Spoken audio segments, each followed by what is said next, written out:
very big picture, no great surprise to everyone that global GDP growth is slowing down.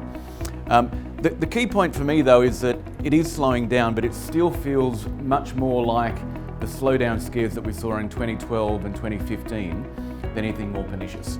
When people talk global recession, often they're thinking about this. Now that happens only 1 in every 80 years, so I still think that's very unlikely.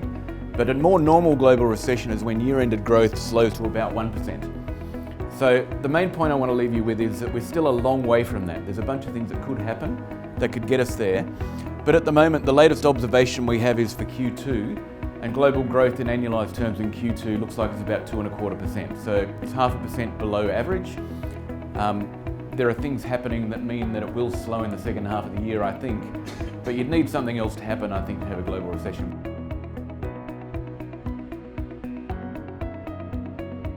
The other thing that I think is really important in terms of thinking about are we really going to have a global recession is everyone talks about China. China's very important.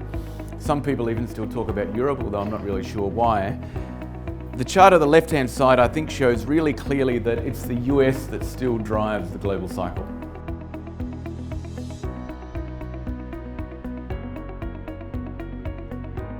It's been an extraordinary year. After all the pessimism in Q4 last year, most of the major markets are up big time. And the interesting thing is that after a period of underperformance, the Aussie market's actually been a world leader so far this year.